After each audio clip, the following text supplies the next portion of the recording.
Hey Internet, it's RJ. Welcome back. Thanks for tuning into this show today. What is, of course, the last episode of 2025 as we move forward into 2026. That means normally we're doing all the news you can use in the week that was. This time we're doing all the news that was in 2025. We're going back, taking a look at the largest stories we covered, the most impactful ones, what it means, why it was so impactful, and of course what it could mean going forward in 2026. So, of course, if that sounds interesting to you, go ahead, press the subscribe button, and let's get to work. Of course, everyone loves a good look back episode. It's kind of all we're left with at the end of the year. As you know, there's not a lot of news going on as everyone's out on Christmas break. But I'd be bored if we didn't make a video, and really, I just missed you. So this week, for the show, we'll do the top 10 stories we covered. And then, of course, next week, if there's nothing to talk about, we'll do maybe a look ahead show of the top 10 stories I'm looking to see and maybe some predictions as well. So I went back to the archives in no particular order. These are the stories we covered the most. So we'll start out with, weirdly enough, Southwest Airlines. We talked about them an insane amount. And that's because they completely overhauled their rewards program as well as their credit card lineup to basically take a page from the legacy airlines, Delta, United, American's playbook. And by the playbook, I mean, let's make a problem and then solve it with a credit card, Like, hey, it used to be, right before the flight, you picked your seat, or there wasn't like assigned seating. Now, if you want to pick your seat with the extra legroom, well, if you get the top tier credit card, you can do that when you purchase the ticket, and it goes down from there. The check bag thing, same thing. Like, hey, we'll just put this behind a credit card, on and on and on. So it was just really interesting to see. They've always run those transparency ads and trying to be. We're not really good at budget airlines over here, but they tried to be close to it. Like, hey, look, we're not Spirit, but we're also not going to be Delta, United either. Seems reasonable. But I think when that Delta deal came due and everyone saw that they were making billions off of the Amex partnership, everyone else was like, hey, I want some of that money too. And there's still a wide gulf between, the Delta pricing, quote unquote, premium, depending on how you're going to look at it, and what we're pricing. So why not make our credit cards like that? But in order to do that, to sell more cards, we have to, of course, make more problems, which generally means take away stuff you are already getting, lock it behind a credit card. There you go. I simply think this was impactful because of all of that. Plus, I think, as more companies start to follow suit, this will become the norm across the board. Not that it's not already, but there's other airlines that we don't even cover that much that will likely follow this path forward. So I don't know if it's good or not, but it was definitely a story we covered quite a bit. Now, another story we covered a lot is Citi as a whole. A lot of ups and downs. Of course, we had the whole Strada Elite 100K link, the fiasco we talked about. But on a brighter note, sticking with travel, I think the headline here is Citi becoming the exclusive partner of American Airlines. Why was that a game changer? Because for me, I guess I'm a cashback person, but I never really saw Citi as a travel player, which is interesting because I think Citi has one of the best, maybe one or two best well-rounded core credit card lineups. The other one being Wells Fargo, which I know Wells Fargo's not loved. I love them. Not everyone loves them. And Citi is, well, they do Citi things. So it's really hard to advocate for either one of those brands. But I don't think American Express is nearly well-rounded at all.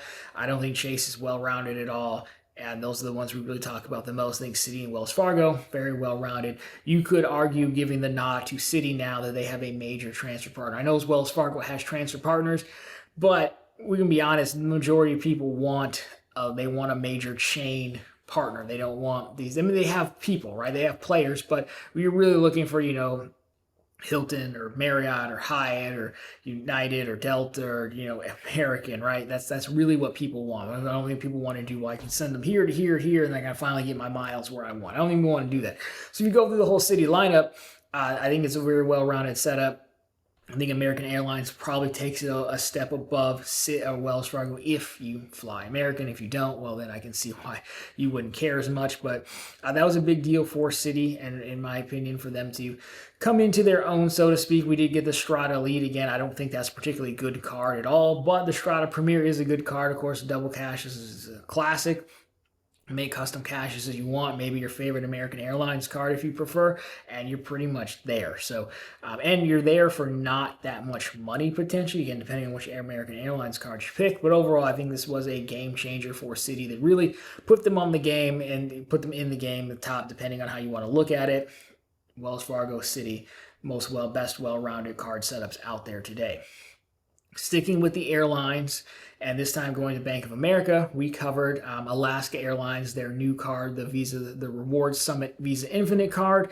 Now, I think this was a good story, big story, because one, people do like Alaska Airlines, but two, Bank of America is not really that large of a player in this space, but so for them to come out with a really good card says a lot. But more so, in today's world, economy, however you want to look at it, depending on where you land, I feel like you either have an affordability issue or a value issue. I land more on we have a value issue. Meaning, for example, if you go to McDonald's, like the hash brown shouldn't be $3 or $4 right now. Like, I can see where you could say I can't afford that. For me, I can afford them all day long. Just I can't give you $3 for that. I think that thing should be worth $0.25, but $1 is a well-rounded number. Fine. Anything more than that, it's just the value of the item is just not supportive of the price you're trying to charge, and that extends into credit cards, especially as we're going to talk about them. Chase and American Express continue to raise fees, and I don't think the value goes up. I don't think the products and their price point the value is not supported. This card is pretty supported. If you take a look at it, you're looking at a $400 annual fee. And it's nothing crazy, but they did add some nice stuff here. For example, the 10% earnings boost if you have a relationship with Bank of America, which just means having a deposit account with them. That's nice. All the other banks could do that. They've chosen not to, so that's a nice touch. Waive fees for same-day confirmed Alaska flight changes, which could be savings of $50 per charge, as they say. That's nice. They've got a few other things on here as well. $50 instant travel delay credit for flight cancellations or departure delays of 2+ hours. Now, again, Alaska's pretty much up there in on-time, travel and everything, but that's still, we could have seen, out of all the cards we could have seen, especially as Delta's rumored to be coming out with an even higher tier card, we haven't seen anyone really step up and put their money where their mouth is, so to speak. Like, hey, you want to change flights? Sure, we'll credit you that if you have this card. If we screw up and you have this card, sure, we'll cover the price, right? Now, that's on top of whatever other credit card insurances and whatever stuff else they're owed you, based on delays and changes. So it's not, we haven't seen a card offer this much value, in my opinion, since the Venture X, which is why so many people love the Venture X. So this was a very important story because it still shows that, don't totally, I know there's some coupon simps out there, but don't totally embrace the coupon book, because there's still ways the card companies can give you value.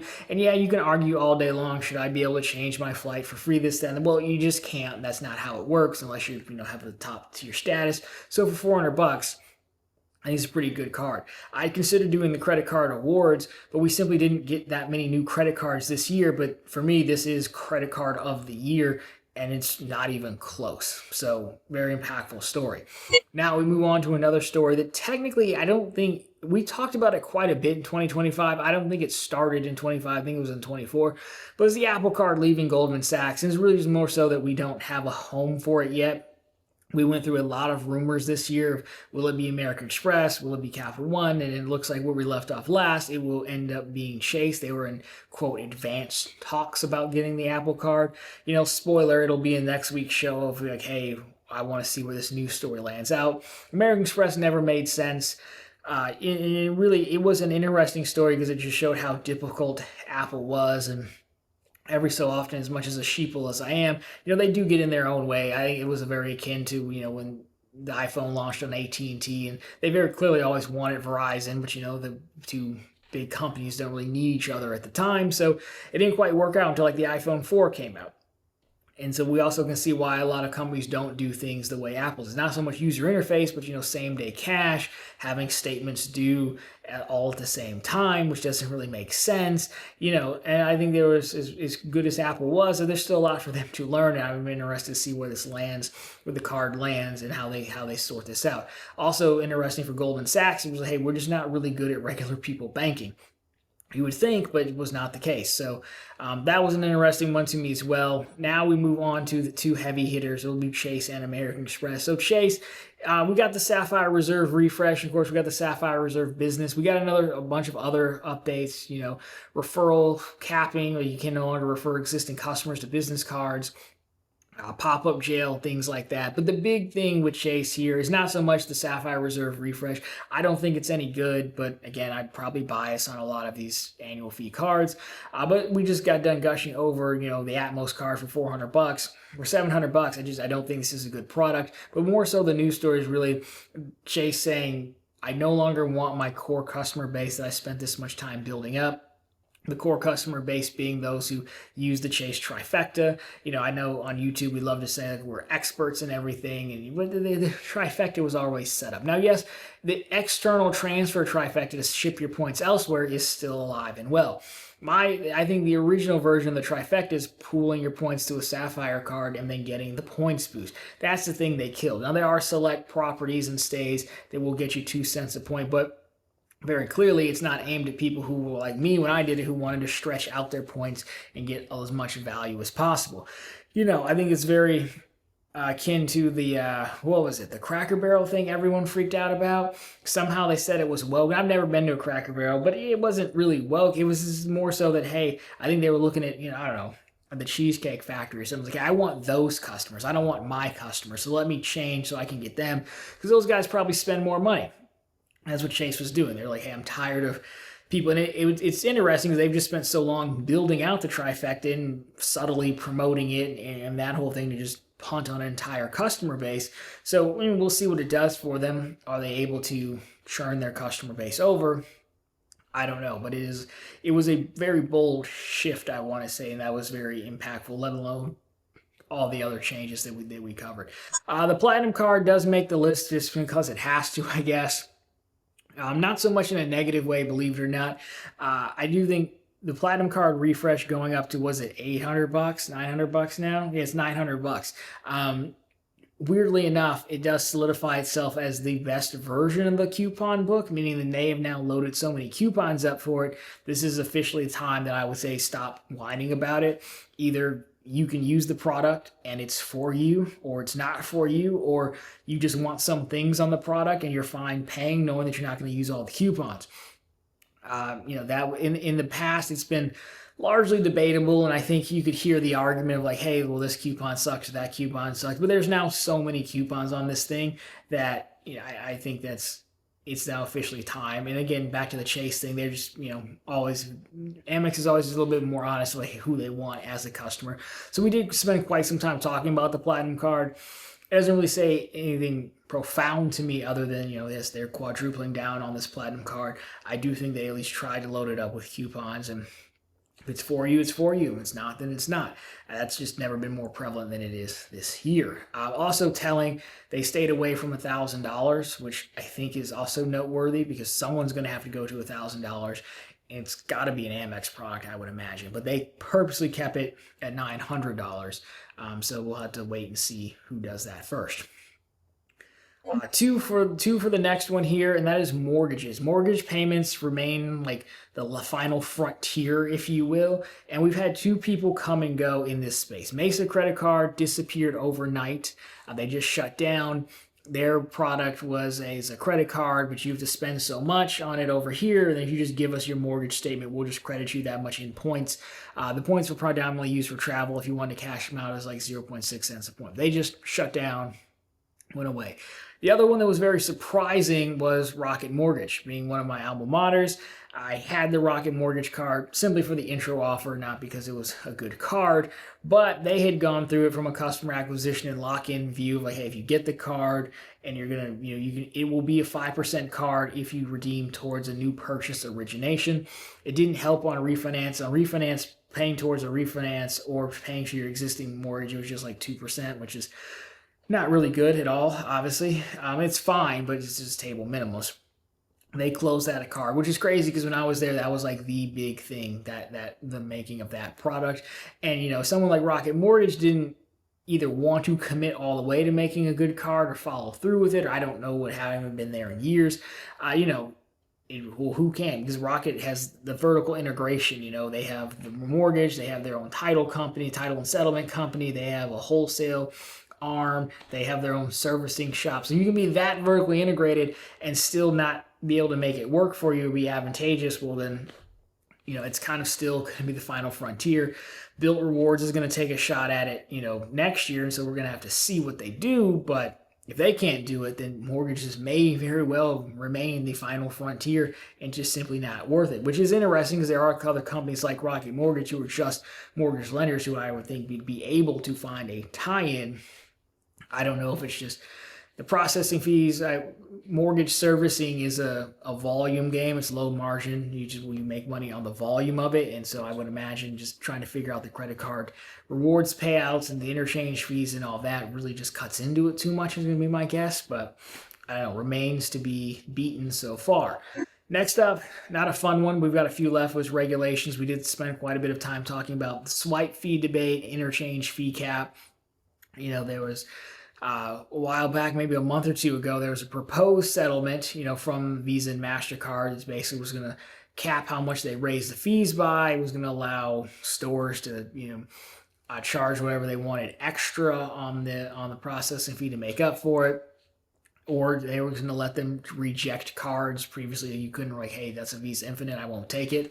It was a really bad offer because it just didn't make sense. I can't imagine going to a store and them saying, no, we don't take MasterCard World Elite, like trying to explain that to someone who's ready to make a purchase and give you money. So I doubt that will end up getting approved. I don't believe we've seen a decision on that as of yet. The interchange fee cap debate still rages on as well. I still think that's part of why Capital One bought Discover, more so for the payment network, if anything else, so they can have one of the payment networks for themselves to kind of move some of their cards to. So we'll have to see how it goes. Ultimately, I don't really think it goes much of anywhere. My conspiracy theorist is the government will somehow weigh in simply because they want us to keep using credit cards. It's the reason why I don't think they tax the points. They could easily just do it, but they want us to use it. It's basically everyone carrying an air tag with them. So that was pretty big deal. We'll have to see where that ends. We didn't get a resolution yet, but these things generally take quite a bit of time. Two more. The Robinhood Gold card. Now, technically, this deal was launched announced in 2024. It's simply that the wait list has been so botched, in my opinion, that we ended up talking about it quite a bit. And it did get brought up again because they had made some tweaks to it of like, hey, we're not going to pay out rewards on taxes and insurance. They also said they weren't going to pay out on cash equivalents, which is not a crazy thing. Most people don't pay out on cash equivalents. But then they also had offered the Robinhood Gold card on, Credit Karma, which let some people skip the line if they were, offered and sold that card when you've been waiting in the line forever. It's supposed to, I've heard rumors it's supposed to come up for a wide range of availability or application early this year, I guess I should say. No, next year. 2026. We're still in 2025 when I'm taping this. So we'll have to see. But really, the card got brought up the most because of our last story, the one I personally spent the most talking about, and that was the demise of U.S. Bank Smartly. Didn't even make it the whole year. I was U.S. Bank's relationship banking 4% card if you had $100,000 with them. And now Smartly still exists, but for many of us, they decapitated it, so you could no longer just leave $100,000 in your brokerage account. You had to have $100,000 in your checking account, of all things. Now, again, when this went away as a 4% card, it kind of brought back Robinhood Gold into the light because it's kind of the next closest thing, that and Bank of America's preferred reward system. That's what I ended up going back to. But Smartly, which is no one thought it was going to last. I don't think anyone thought it was going to crash and burn that fast within a year, though. Under a year, I made $3,000 from it. We have a whole video on it. I've seen people who made, tens of thousands of dollars on it. So, of course, it didn't last. It was never going to. But I think this is the story I talked about the most, the one I loved the most, having it while I had the card. I guess now it's a collector's item. Again, the card still, technically you can get it, but it's basically been decapitated. So for me, Smartly, out of all those, being a cashback person, Smartly was the story of 2025 for me, and the demise of that. It went exactly how we thought it was going to go. It just went faster than we thought it was going to go. I still to this day wish I knew what the heck they were thinking over in U.S. Bank boardrooms, but I guess we'll never know. So there you go. That is a look back at 2025, the things we covered most. Of course, there was something you liked that was not on the list, let me know down below. And of course, next week, if there's nothing going on, we'll do a look ahead, the stories I'm looking to the most, how they'll land, some predictions. So get ready for that as well. Maybe you can drop some of those down below. But anyways, guys, that's been it for this one. So of course, if you liked it, drop me a thumbs up down below. If you find it particularly interesting, consider subscribing to the channel. So we're posting content just like this every single week, and of course right back every Sunday with all the news you can use in the week that was in credit and finance. And of course, every single day over on ProfitfulContent.com, which is of course the channel's blogs, always linked down below for you, as well as on the channel homepage, where we have again the latest news stories, bank promotions, and credit card offers. Anyways, guys, that'll do it for this one. As always, thanks so much for watching, and I'll talk to you very soon in the next one.